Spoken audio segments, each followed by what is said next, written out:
وسلم پر درود پاک پڑھیں گے۔ درود پاک ایک ایسا وظیفہ ہے کہ اگر مسلمان اس کو پڑھنے کی عادت بنا لے اور اس درود پاک پڑھنے پر شب و روز محنت کرے، پابندی کرے، ناغہ نہ کرے اور دل سے، محبت سے، پیار سے، عقیدت سے حضور کے عشق میں ڈوب کر درود و سلام پڑھے تو اللہ کریم اس درود سلام کی برکتیں اسے دنیا میں بھی عطا کرتا ہے، قبر میں بھی عطا فرماتا ہے اور قیامت کے دن بھی اللہ اس درود و سلام کی برکتیں اس کے پڑھنے والے کو عطا فرمائے گا۔ اس بات کو اس روایت سے سمجھیے۔ امام محمد بن احمد قرطبی رحمۃ اللہ تعالی علیہ اپنی کتاب التذکرہ صفحہ نمبر 68 پر اس روایت کو نقل کرتے ہیں۔ فرماتے ہیں کہ ایک عورت زمانے کے ولی کامل حضرت سیدنا خواجہ حسن بصری رحمۃ اللہ تعالی علیہ کی بارگاہ میں حاضر ہوئی، عرض کیا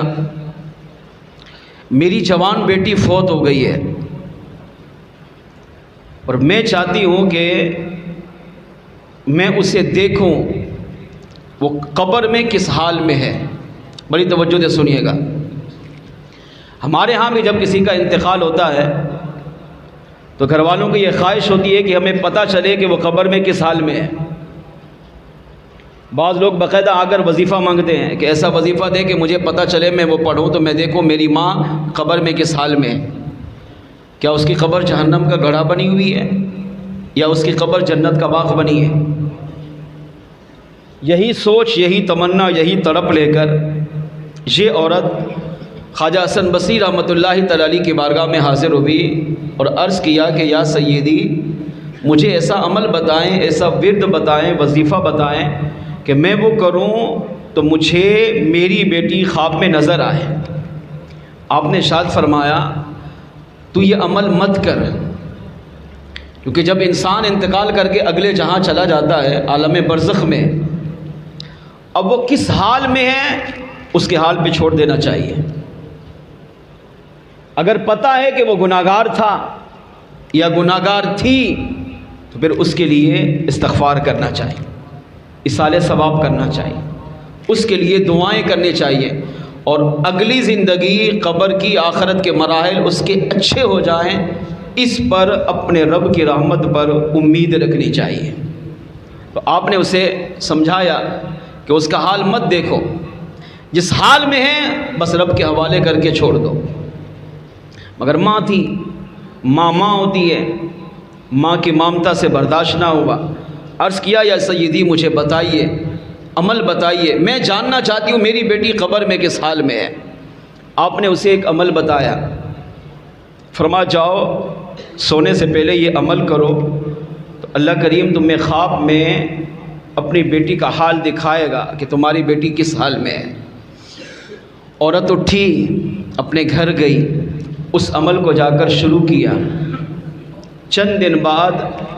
اس عورت نے اپنی جوان بیٹی کو خواب میں دیکھا۔ اس نے پرتار کول ڈامر، یہ روڈ بناتے ہوئے جو ڈالا جاتا ہے، اس کا لباس پہنا ہوا ہے، اس کے گلے میں زنجیریں بندھی ہوئی ہیں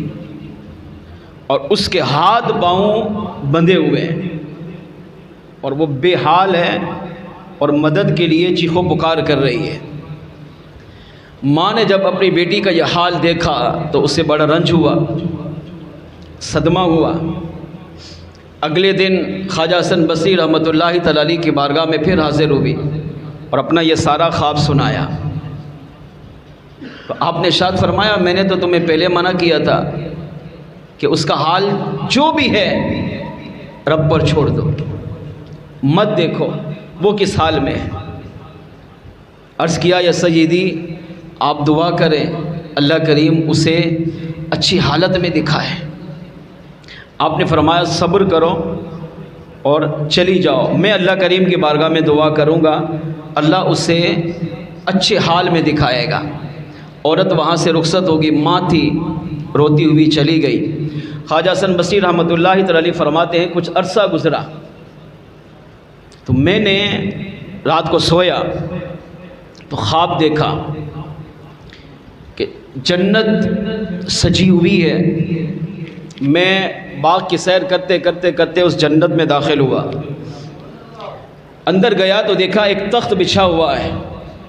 اور اس تخت پر ایک حسین و جمیل نوجوان لڑکی عورت موجود ہے۔ تو جب میں اس نوجوان لڑکی کے قریب سے گزرا تو اس نوجوان لڑکی نے باقاعدہ مجھے آواز دے کر بلایا، کہا خواجہ حسن بصری ادھر آئیے۔ مجھے بڑی حیرت ہوئی کہ یہ نوجوان لڑکی کون ہے، میں تو اسے نہیں جانتا اور یہ مجھے بھی نہیں جانتی، مگر جنت کی سیر کرتے کرتے لڑکی کے قریب سے جب گزرا تو نوجوان لڑکی نے کہا خواجہ حسن بصری میرے پاس آئیے۔ تو آپ فرماتے کہ میں خواب میں اس لڑکی کی طرف بڑھا اور جب میں اس لڑکی کے قریب گیا تو میں نے کہا بیٹی آپ کون ہو؟ تو کہا خواجہ حسن بصری مجھے نہیں جانتے؟ میں نے کہا نہیں۔ نوجوان لڑکی نے کہا میں اسی عورت کی بیٹی ہوں جس نے آپ کے پاس آ کر مجھے دیکھنے کے لیے وظیفہ مانگا اور آپ نے اسے وظیفہ دیا، اس کی بیٹی میں ہوں۔ تو خواجہ حسن بصری رحمۃ اللہ سے فرماتے ہیں میں نے کہا کہ تمہاری ماں نے جو خواب دیکھا تھا وہ تو تمہارا عذاب کا تھا کہ ہاتھ بندھے ہیں، پاؤں بندھے ہیں، گردن میں زنجیریں ہیں اور تم نے ڈامر کا لباس پہنا ہوا ہے، تو تمہارا ظاہری حلیہ تو یہ بتا رہا ہے کہ تم عذاب میں مبتلا تھی اور تمہاری ماں تمہارے اس حال کو دیکھنے کے بعد بڑی پریشان ہوئی، وہ گریہ زاری کرتی رہی، وہ روتی رہی کہ اس سے اچھا تھا میں اپنی بیٹی کو نہ ہی دیکھتی، مگر تمہاری ماں نے جو خواب سنایا وہ تو عذاب والا تھا، مگر میں تمہیں دیکھ رہا ہوں تم تو جنت کے باغ میں اور جنت کے تخت اور محل میں بیٹھ کر جنت کے مزے کر رہی ہو۔ تو نوجوان لڑکی نے جواب دیا، عرض کیا یا سیدی ہاں میری ماں نے جو دیکھا تھا وہ بھی سچ تھا اور جو آپ دیکھ رہے وہ بھی سچ ہے۔ میری ماں نے جب خواب دیکھا تو واقعی میں عذاب میں گرفتار تھی، مگر آج آپ مجھے دیکھ رہے ہیں اور میں حقیقت میں جنت میں ہوں اور یہاں جنت کے باغات کی سیر کر رہی ہوں، جنت کی نعمتیں، جنت کی نوازشات میرے کریم رب نے مجھے عطا کی، میری قبر جنت کا باغ بنی ہوئی ہے۔ تو آپ نے ارشاد فرمایا بیٹی پھر بتا کون سا عمل تم نے ایسا کیا ہے کہ جس کی وجہ سے کریم رب نے تمہاری قبر سے عذاب کو دور کر کے اسے جنت کا باغ بنا دیا ہے۔ اب خواجہ حسن بصری رحمۃ اللہ تعالی علیہ فرماتے میں نے عالم خواب میں اس نوجوان لڑکی سے جب جنت میں جانے کا سبب پوچھا، وجہ پوچھی، تو اب اس نوجوان لڑکی نے جو جواب دیا وہ دل سے سنیے۔ وہ نوجوان لڑکی کہنے لگی یا سیدی میں قبر میں عذاب میں مبتلا تھی، اپنی نافرمانی کی وجہ سے، اپنی بدعمالیوں کی وجہ سے قبر میں عذاب میں گرفتار تھی۔ چند دن کے بعد جب میری ماں نے مجھے خواب میں دیکھا واقعی میں عذاب میں تھی، میں نے ڈامر کا لباس پہنا ہوا تھا، میرے گردن میں زنجیریں تھی، ہاتھ پاؤں بندھے ہوئے تھے۔ کچھ عرصے کے بعد ایک شخص ہمارے اس قبرستان کے قریب سے گزرا، اس نے جب قبرستان کے مردوں کو دیکھا وہاں پر ٹھہر گیا اور وہی کھڑے کھڑے اس نے مصطفیٰ جان رحمت صلی اللہ علیہ وسلم پر صرف ایک مرتبہ محبت سے درود و سلام پڑھا اور پھر اس درود و سلام کا ثواب اس نے تمام قبرستان کے مردوں کو پیش کر دیا، یعنی اصال ثواب کیا۔ وہ وہاں سے چلا گیا، اللہ کریم کو اس کا یہ عمل اتنا پسند آیا کہ اللہ نے اپنے محبوب علیہ السلام پر درود و سلام پڑھنے کی وجہ سے مجھ سمیت 560 قبروں سے عذاب کو دور فرما کر انہیں جنت کا باغ بنا دیا۔ کہاں ایک مرتبہ خالی آقا علیہ السلام کی محبت میں، حضور کے پیار میں، حضور کی عقیدت میں، وہ بھی قبرستان کے کنارے کھڑے کھڑے ایک مرتبہ درود و سلام پڑھ کر چلا گیا، اتنا کہا یا اللہ اپنے محبوب کا اس درود و سلام کا ثواب ان قبرستان والوں کے حق میں قبول فرما۔ وہ تو چلا گیا، اللہ کو اس کا یہ عمل اتنا پسند آیا کہ اللہ نے اس کے عمل کے صدقے میری بھی بخشش فرمائی اور مجھ سمیت اس قبرستان میں 560 مردوں کی بھی بخشش و مغفرت فرما دی۔ امام محمد بن احمد قرطبی علیہ رحمہ فرماتے ہیں اس سے پتہ چلا اے مسلمان سوچ، جب ایک امتی اپنے آقا پر حضور کی محبت و عشق میں، حضور کے پیار میں درود و سلام پڑھتا ہے اور خالی اس کا ثواب مردوں کو دیتا ہے، تو اللہ ایک دفعہ درود و سلام کی وجہ سے 560 مردوں کی بخشش بھی کرتا ہے، ان کے گناہ بھی معاف کرتا ہے، ان کو قبر کے عذاب سے بھی بچاتا ہے، ان کی قبروں کو جنت کا باغ بھی بناتا ہے۔ فرمایا جب اپنے آقا پر ایک دفعہ درود و سلام پڑھو گے اللہ اتنا اجر و ثواب عطا کرتا ہے، پھر سوچ جس نے درود و سلام پڑھا اللہ اسے کتنا اجر و ثواب عطا فرمائے گا۔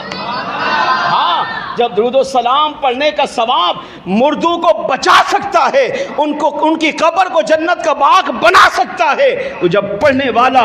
انتقال کرے گا، پڑھنے والا دنیا سے جائے گا، اگر یہ اپنی زندگی میں معمول بنا لے گا، اپنے آقا پر ساری زندگی درود و سلام پڑھتے ہوئے گزارے گا، میرا کریم رب اپنے آقا کے صدقے، اپنے محبوب کے صدقے اس درود و سلام پڑھنے والے کی دنیا کو بھی روشن فرمائے گا، اس کی قبر کو بھی جنت کا باغ بنائے گا، اور قیامت کے دن اسی درود کے صدقے اللہ اسے حضور کی شفاعت بھی نصیب فرمائے گا۔ ہاں قیامت کے دن اسی درود و سلام کی وجہ سے میرے آقا اپنے اس امتی کی، اپنے اس عاشق کی شفاعت بھی کریں گے اور اسے اپنے ساتھ جنت میں بھی داخلہ عطا فرمائیں گے۔ ایسی حدیثیں ہیں، ہزاروں حدیثیں